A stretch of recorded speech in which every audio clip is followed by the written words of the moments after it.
Praise God. Merci, merci Jésus. Merci, merci Jésus. Merci, merci Jésus de tout cœur. Merci, merci Jésus. Merci, merci Jésus.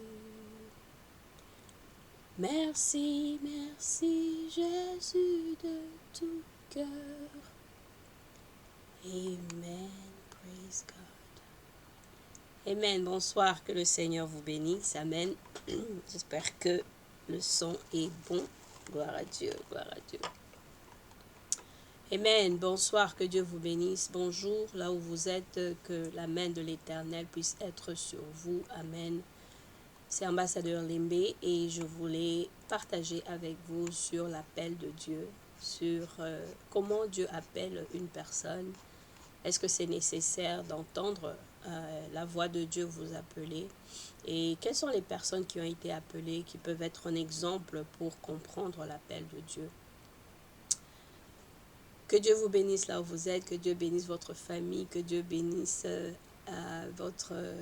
tous vos efforts, que vos efforts n'aillent pas en vain. Cette saison, c'est une nouvelle saison pour nous tous. Que vos efforts n'aillent pas en vain au nom de Jésus. Seigneur, béni soit ce moment, ô Dieu, au nom de Jésus. Merci pour la présence de Dieu. Seigneur Dieu de gloire, parce que c'est ta parole éternelle des armées qui est notre source d'inspiration. Saint-Esprit du Seigneur, merci, toi qui es la présence de Dieu.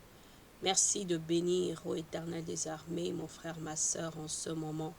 Merci de bénir, ô Dieu de gloire, nos vies, Seigneur Dieu Tout-Puissant, et de nous accompagner. Merci, Éternel des armées, par le Saint-Esprit de Dieu, ton inspiration, ô Dieu, pour cet enseignement au nom de Jésus. Amen. Que Dieu vous bénisse. Amen. Gloire à Dieu. Donc, je voudrais parler de l'appel de Dieu. Et nous devons tous savoir que Dieu a un programme spécial pour chaque individu qui vient sur la terre. Il a un plan merveilleux et bien sûr c'est un plan qui est mystérieux. Alors Dieu veut faire quelque chose, quand Dieu veut faire quelque chose sur terre, il choisit un homme, il choisit une femme. Amen. C'est peut-être toi, c'est peut-être moi. Et c'est selon son bon vouloir. Il choisit, c'est pour que son agenda puisse aller de l'avant. Amen. La Bible dit que ton règne vienne sur la terre comme au ciel. Amen. Et pour que le règne de Dieu vienne sur la terre comme c'est au ciel, il utilise les personnes qu'il a choisies, qui sont dans la maison de Dieu, dans la famille de Dieu. Parce que nous avons deux familles. Nous avons la famille biologique, amen, là où nous sommes nés par le sang. Et nous avons la famille de Dieu, au travers de laquelle nous naissons par l'Esprit et par le sang de Jésus-Christ. Amen. Alors le Seigneur, il cherche toujours quelqu'un. Il cherche une femme, il cherche un homme pour accomplir sa volonté sur la terre. Amen. Et il y a des choses que Dieu a déjà prévues pour que toi, la personne que tu es, puisse le faire. Donc Dieu a besoin de toi, mon frère. Dieu a besoin de toi, ma soeur. Amen. Dieu a besoin de chacun de nous. Amen. L'appel de Dieu, c'est quelque chose de mystérieux, au fait. Ça vient à nous de différentes façons. Mais nous devons être conscients qu'il y a un appel dans nos vies. Alors, dans les Écritures, dans la Bible, montre que ceux qui croient au Seigneur, quand tu crois au Seigneur Jésus-Christ, ils sont à la fois sauvés et ils sont appelés. Donc, quand tu crois au Seigneur Jésus, tu es sauvé et puis tu es appelé aussi. Dans le livre de 2 Timothée, le premier chapitre, le verset 9, je vais lire 9 à 10, et il dit ceci: Dieu qui nous a sauvés et nous a appelés d'un saint appel. Oui, c'est Dieu qui nous a sauvés et nous a appelés d'un saint appel. Donc c'est lui qui nous a sauvés et nous a appelés à mener une vie sainte. Et s'il l'a fait, ce n'est pas à cause de ce que nous avons fait, mais bien parce qu'il en avait librement décidé ainsi à cause de sa grâce. Cette grâce, il nous l'a donnée de toute éternité en Jésus-Christ. Et maintenant, elle a été révélée par la venue de notre Seigneur, de notre Sauveur Jésus-Christ. Il a brisé la puissance de la mort et par l'Évangile a fait resplendir sa lumière, la lumière de la vie et de l'immortalité. Nous devons nous rappeler aussi que l'appel l'appel de Dieu est adressé à nous, même en tant que pécheurs. Des fois, on a un appel quand on n'a même pas encore rejoint la famille de Dieu. Parce que la Bible, dans le livre de Genèse, le premier livre de la Bible, le chapitre 3, le verset 9, la Bible dit « Et l'Éternel Dieu appela l'homme et lui dit « Où es-tu » Amen. Alors, c'est un appel pour que le pécheur, en tant qu'homme, se rende compte de son péché. Que je me rende compte que j'ai péché, dont Dieu m'appelle. Où est-ce que je me trouve pour que je me présente devant le Seigneur, pour que je demande pardon à Dieu et pour que le Seigneur puisse diriger mes pas. Alors, de même aussi, toi, ma soeur, mon frère, voici, je te lance une invitation, si tu n'appartiens pas encore à la famille de Dieu, voici une invitation que le Seigneur te donne, de donner ta vie à Jésus-Christ, amen, de demander pardon à Dieu pour tes péchés, de dire au Seigneur, tu m'appelles, oui, me voici, et pardonne mes péchés, remplis-moi de ton Esprit Saint, et commence une nouvelle vie avec Jésus-Christ. C'est une invitation que je te donne. Mais alors, quel est ton appel? Quel est l'appel que tu as de Dieu? Qu'est-ce que Dieu t'a dit de qui tu es, de ce que tu dois faire? Alors l'appel, généralement, les gens pensent toujours que tu dois être un pasteur, tu dois être l'apôtre, l'évangéliste, et comme ça. Mais l'appel, ce n'est pas nécessairement ces ministères-là, les 5 ministères que Jésus a donnés. Nous devons toujours nous aligner avec le plan de Dieu pour comprendre qu'est-ce que Dieu veut de moi. Personnellement en tant qu'individu. Qu'est-ce que Dieu te dit à toi-même de ton appel, de qui tu es, de pourquoi il t'a mis sur cette terre? Il y a beaucoup de gens que nous voyons, que nous rencontrons, et que ce soit dans l'église ou même en dehors de l'église, qui n'ont aucune idée de pourquoi Dieu les a créés. Ils sont là, ils tournent en rond, ils entrent de ceci, dans cela, ils font des choses et des choses. Et même à un âge très avancé en tant qu'adultes, ils se comportent comme des enfants parce qu'ils n'ont pas encore entendu Dieu dire « Où es-tu » Amen. Alors c'est très important. Toi-même, là où tu es, as-tu demandé à Dieu pourquoi il t'a donné la vie? Quelle était la pensée de Dieu pour toi quand il te créait?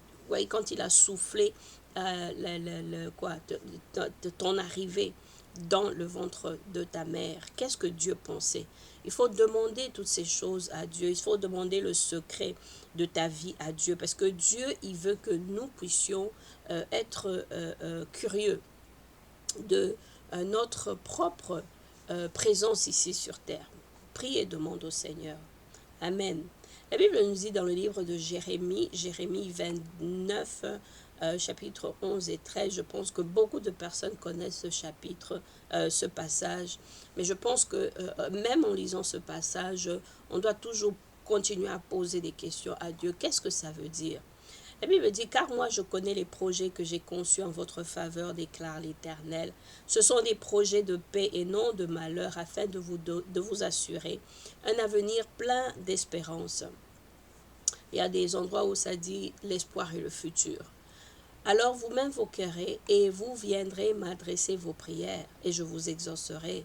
Vous vous tournerez vers moi et vous me trouverez lorsque vous vous tournerez vers moi de tout votre cœur. Amen. Alors Dieu veut que de ton cœur, tu ouvres ton cœur devant Dieu. Tu ouvres ton cœur pour chercher Dieu. Amen. Ouvre ton cœur devant Dieu. Amen. Parce que Dieu veut voir ton cœur. La Bible dit dans le livre de Jean 15, je ne vous appelle plus serviteur parce que le serviteur ne sait pas ce que fait son maître, mais je vous ai appelé ami parce que je vous ai fait connaître tout ce que j'ai appris de mon Père. Alors, mais c'est quoi l'appel de Dieu? L'appel de Dieu, L'appel, c'est dans l'ensemble, c'est une conviction interne. C'est une profonde persuasion. En toi-même, tu es persuadé que tu dois. Tu as entendu Dieu t'appeler. Où es-tu? Et tu réponds à l'appel de Dieu. C'est pour la direction de ta vie, pour devenir un serviteur de Dieu, pour te consacrer à une vie à servir Dieu. Amen. L'appel de Dieu est une invitation. C'est Dieu qui t'invite pour que tu puisses réaliser la volonté de Dieu sur cette terre. Amen. Parce que c'est une volonté qui est prédestinée, c'est-à-dire que Dieu avait déjà dessiné cette volonté pour toi sur cette terre, que tu puisses faire ce que Dieu a prévu pour toi. Mais comment peux-tu savoir que tu as un appel? L'appel de Dieu, des fois, ça commence comme un fardeau. Des fois, c'est quelque chose qui se passe autour de toi, mais qui t'embête, qui ne te donne pas la joie. Et ça peut être un domaine pour lequel Dieu t'a choisi, toi, pour que tu puisses régler, pour que tu puisses en parler, pour que tu puisses exercer. Voilà. C'est une cause que Dieu te donne à cœur. C'est un poids. Ça pèse sur toi. Et tu te poses des questions constamment à propos de cette même chose. Et c'est cette chose-là qui peut conduire à ton appel. Amen.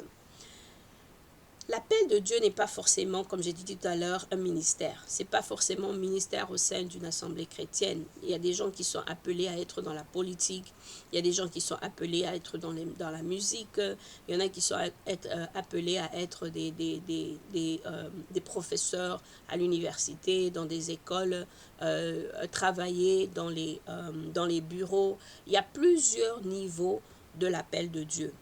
Mais je crois le centre de tout ça est que tu te retrouves dans l'endroit où Dieu veut que tu sois. Amen. Il y a des gens qui sont appelés à être missionnaires. Moi, par exemple, je suis missionnaire. Donc, c'est l'appel de Dieu que j'ai reçu pour... quand Dieu m'a appelé, c'est ça qu'il m'a dit que je vais faire. Alors, vous savez, il y a peu de gens dans le corps de Christ qui ont réalisé au fait qu'ils ont un appel et qui ont accepté cet appel et qui marchent dans cet appel. Donc, il y a beaucoup de personnes qui sont un peu en train de zigzaguer, en fait, si je peux dire. Il y en a pour lesquels l'appel du Seigneur aussi commence par une effusion dans le cœur, c'est-à-dire quelque chose qui persiste en toi. Il y a une sensation d'urgence pour que tu réalises quelque chose, vous voyez. Et donc l'appel de Dieu peut être, par exemple, moi j'ai connu des personnes qui ont été appelées ils se sont mariés, ils ont eu des enfants et leur appel était au fait de former ces enfants-là pour le service de Dieu. Donc c'était le poids que Dieu leur a donné, de former des enfants qui devaient devenir pasteurs, qui devaient devenir évangélistes, qui devaient devenir les apôtres. Donc ça, c'était leur appel. Amen. Donc il y a plusieurs façons que Dieu utilise les personnes qu'il appelle pour les différentes choses. Il y a des personnes qui reçoivent l'appel au travers d'un songe, au travers d'un rêve, au travers d'une prophétie aussi, une parole que le prophète dit à ton propos, à propos de ta vie. Donc, ça peut être de différentes façons. Ça peut être aussi, tu remarques qu'il y a un appel dans ta vie, selon ta vie spirituelle, ta marche avec Dieu, à partir de l'Église. Aussi, tu peux recevoir ton appel à partir de ta formation, de ton éducation, de ton expérience, de ta vie tout entière, de ta famille, de ton origine, de là où tu viens, de tes envies, de carrière, qu'est-ce que tu veux faire, de tes désirs aussi. Alors, quand nous regardons, par exemple, dans la Bible, Marie, la mère de Jésus, elle a reçu l'appel. L'ange Gabriel est venu lui parler que voilà, c'est un appel, Dieu t'appelle à engendrer le fils Jésus. Amen. C'est un appel. Donc elle a dit, voici, je suis la servante du Seigneur, qui soit fait de moi selon la volonté de Dieu. Et il y a aussi l'appel de David, David qui était devenu roi. Le prophète Samuel est venu l'oindre pour qu'il devienne roi. Samuel a aussi reçu un appel. Le prophète Élie l'avait enseigné comment entendre l'appel de Dieu. Et il a suivi ce modèle-là. Alors nous avons aussi Paul qui était l'apôtre, et lui il a reçu une vision. Une vision vraiment très symbolique du Seigneur. Et quand il était en train d'aller il était sur la route de Damas, et il allait au fait pour persécuter les chrétiens. Donc comme il ne connaissait pas encore la vie en Jésus, il connaissait Jésus, que c'était Jésus qui était venu et qu'il y avait des Juifs qui avaient commencé à suivre Jésus. Mais lui-même, il n'était pas encore en Jésus, et Jésus lui a apparu pour l'inviter, pour le forcer au fait. C'était beaucoup plus par force que Paul a été appelé dans le ministère. Amen. Et puis il y avait Ananias. Dieu a dit à Ananias, va, je t'envoie quelque part pour que tu ailles parler à cet homme que j'ai choisi moi-même pour travailler pour moi. C'est une très belle histoire. Alors nous voyons, il y a l'appel d'Adam, il y a l'appel de Noah, il y a l'appel d'Abraham, il y a l'appel de Moïse, il y a l'appel de Samuel, il y a l'appel de David, de Déborah, il y a l'appel de Esther, il y a l'appel de Élie, de Élisée, il y a l'appel de Jérémie. En fait, là aussi c'est très intéressant parce que Jérémie, lui, il a été appelé, il était encore tout jeune. Et Dieu lui a dit, voilà, donc Dieu lui a dit ceci, avant que je t'eusse formé dans le ventre de ta mère, je te connaissais. Et avant que tu fusses sorti de son sein, je t'avais consacré. Je t'avais établi prophète des nations. Donc là, c'est vraiment un appel depuis le sein de sa mère. Jérémie avait déjà l'appel de Dieu dans sa vie. Amen. Nous voyons aussi l'appel des prophètes, l'appel de Daniel qui était, au fait, il était un politicien, si je peux dire entre guillemets, mais il avait un appel. Il y a l'appel de Jean-Baptiste qui était le précurseur de la venue de Jésus. Lui aussi, son appel était à l'enfance parce qu'il a reçu le Saint-Esprit étant dans le sein de sa mère. Sa mère a reçu le Saint-Esprit et il a eu la connexion avec Jésus. Amen. Il y a l'appel de Siméon, celui qui devait attendre la venue de Jésus. Il y avait l'appel de la prophétesse Anna aussi qui était au temple tous les jours pour attendre le Fils Jésus. Il y a l'appel de Jésus aussi. Jésus a été prophétisé plus de 700 ans avant sa venue. Il y a l'appel de Paul, là vous pouvez lire dans le livre de Actes dans le chapitre 9. Il y a l'appel de Pierre. D'ailleurs, de tous les disciples, la Bible nous montre quand même comment Jésus est venu et les a appelés pour entrer dans le service, pour le suivre et pour marcher avec lui. Il a dit, venez, suivez-moi et je ferai de vous des pêcheurs d'hommes. Amen. Alors de nos jours, nous avons aussi beaucoup d'hommes de Dieu et de femmes de Dieu qui ont reçu l'appel. Il y a Catherine Kuhlman, nous avons les Benson, Ilarosa, il y a les Billy Graham, et bien sûr beaucoup de personnes que nous connaissons aujourd'hui qui ont reçu l'appel de Dieu. Alors comment l'appel peut-il venir? Nous voyons qu'il y a un alignement. Ok, alignement, c'est-à-dire s'aligner avec la parole de Dieu, s'aligner dans la marche avec Dieu, obéir à Dieu et faire la volonté de Dieu, avoir une relation personnelle avec Jésus. Parce que quand on regarde le passage de Adam avec Dieu, par exemple, quand Dieu l'a appelé, il y avait une relation. La relation était déjà établie entre Adam et Dieu. Donc il faut qu'il y ait déjà une relation qui soit établie, qui soit fortifiée aussi avec Dieu. Et c'est en ce moment-là que qu'on se positionne pour entendre la voix de Dieu, pour répondre à la voix de Dieu pour l'appel, pour que l'appel puisse être solidifié. Amen. L'appel de Dieu peut être aussi au travers de ta culture, dans ta communauté aussi. Il y a des conflits autour de nous aussi qui font que d'une façon ou d'une autre, tu te sens appelé à faire quelque chose, certains problèmes, certaines situations que tu traverses et des choses qui se passent dans ta vie aussi peuvent être des indices pour t'indiquer quel est ton appel. parce que Dieu veut t'utiliser. Il veut t'utiliser à partir de là où tu te trouves. Mais il faut que tu dises oui à Jésus. Il faut que tu dises oui à Dieu. Toi-même, tu dois prendre un engagement avec Dieu. Tu dois être utile dans la maison de Dieu. Tu dois être utile dans le service du Seigneur. Tu dois être disponible pour le travail de Dieu, pour que Dieu puisse accomplir son agenda au travers de toi, au travers de ta vie, au travers de ton service, parce que tu es aussi appelé à être une solution. Amen, dans la maison de Dieu. Et quand on s'est aligné avec Dieu, Dieu vient nous oindre. Il nous oint par une onction spéciale selon là où nous nous trouvons, selon notre alignement avec lui. Amen. Alors l'appel de Dieu peut nous être communiqué, des fois c'est par lui-même. Lui-même, il nous communique l'appel verbalement, audiblement. Nous entendons la voix de Dieu, il nous le communique. Des fois, ça peut être par des révélations, par des songes ou des visions, par des prophéties. La Bible nous parle aussi par un ange. Dieu peut envoyer un ange. Ça peut être aussi par le témoignage intérieur du Saint-Esprit. Lui-même, le Saint-Esprit, il te convainc que tu dois servir le Seigneur. Voici ton temps est arrivé. Tu dois dire oui à Jésus. Amen. Alors, quand on a reçu l'appel, qu'est-ce qu'on fait? Bien sûr, on prie. Quand tu as dit oui à Jésus, tu pries. Tu demandes à Dieu de t'équiper, tu demandes à Dieu de t'aider et d'envoyer des personnes qui vont t'aider. Parce que des fois, nous pensons que nous allons faire le travail de Dieu tout seul. On ne peut pas faire le travail de Dieu seul, non. On ne s'équipe pas soi-même.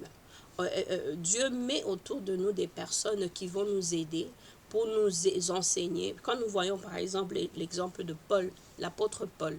L'apôtre Paul a été enseigné, il parle de Gamaliel par exemple, il a passé du temps dans des enseignements, je crois 13 ans à être enseigné. Jésus a passé combien de temps avant de commencer son ministère?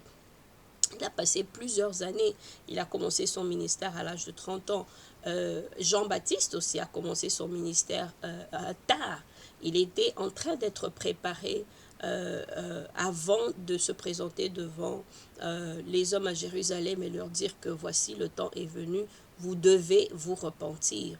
Donc il y a un temps de positionnement dans quand on a reçu l'appel de Dieu. Il y a un temps de préparation, il y a un temps d'équipement, il y a un temps où des fois il faut se retirer. On se retire pour être préparé, on se retire pour recevoir les instructions de Dieu de comment on va exercer cet appel. Amen.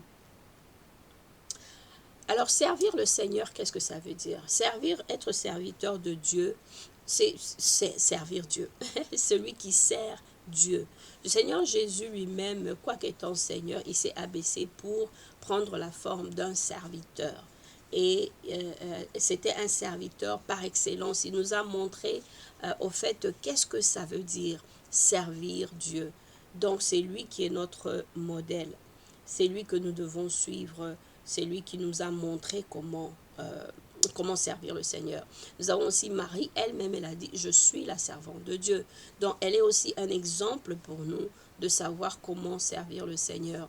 Il y a beaucoup d'autres exemples. Abraham, qui a été appelé le père de la foi, parce que le service qu'il a rendu au Seigneur.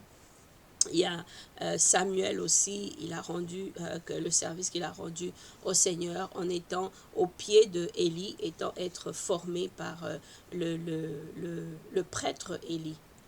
Ok, nous avons aussi, il y a Anna, la prophétesse aussi, elle passait tout son temps au temple, elle priait.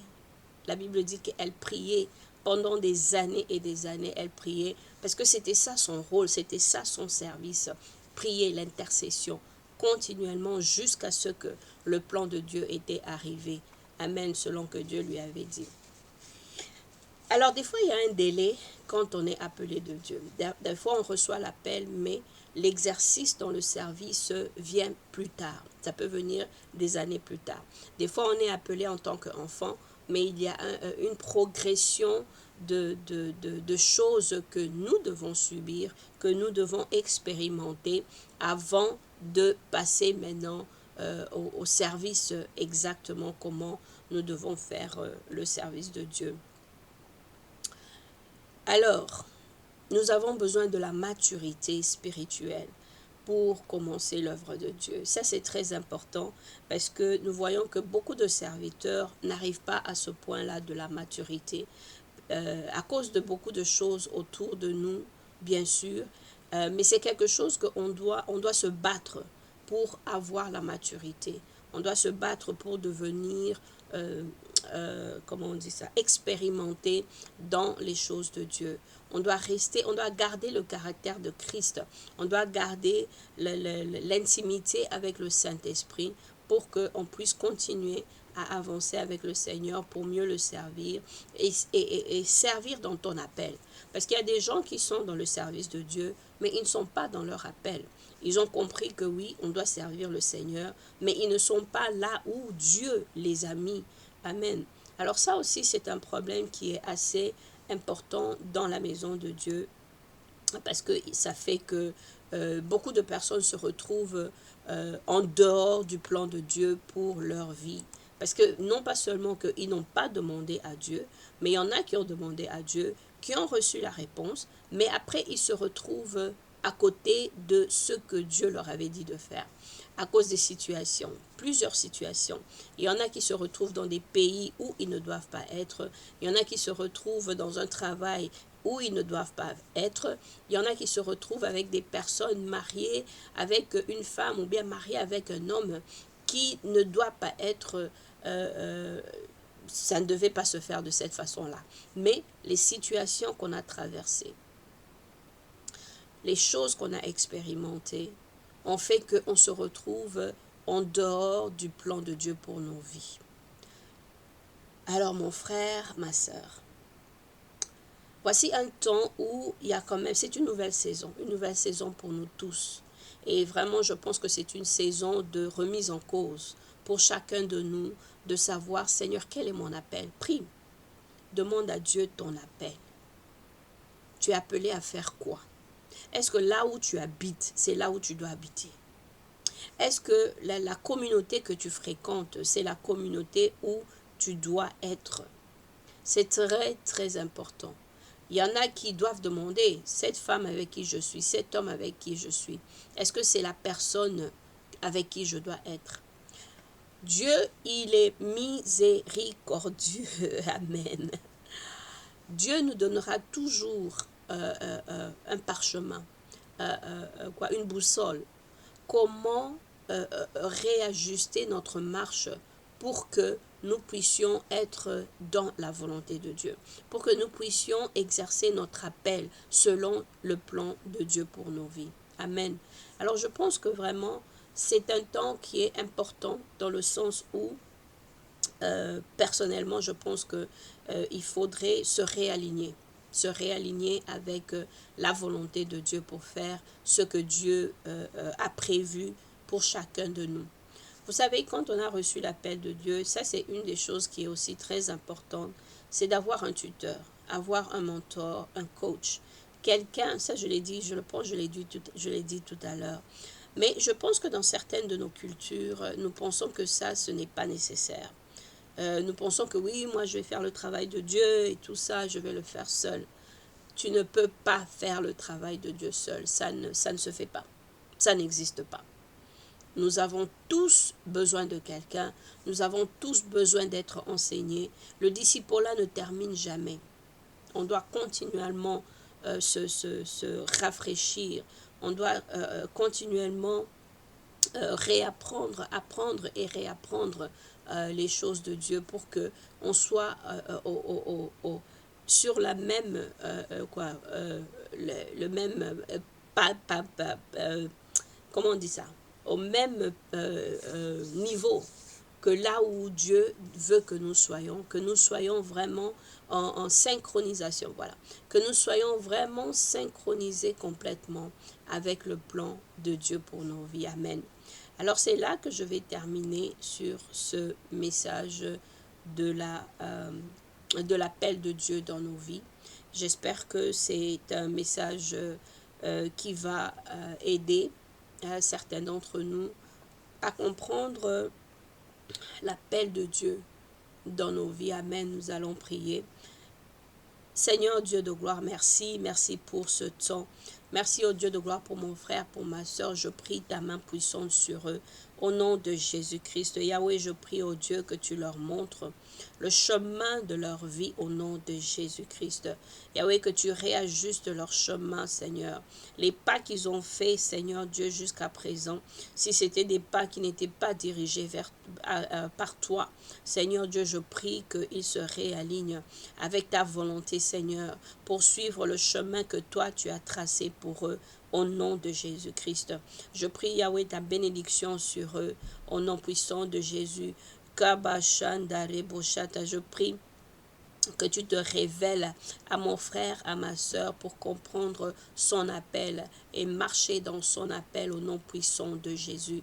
Yahweh, tu es Dieu. Il n'y a point de Dieu comme toi, Seigneur. Merci, Éternel des armées, de faire une chose nouvelle dans nos vies, Seigneur, cette nouvelle saison. Yahweh, nous recevons la grâce de Dieu. Nous recevons la miséricorde de Dieu. Nous recevons, Papa, la bénédiction de Dieu. Nous recevons la faveur avec Dieu, avec les hommes. Et que cette saison, Yahweh, soit une saison de gloire, une saison de succès, une saison d'accomplissement. Au nom puissant de Jésus. Amen.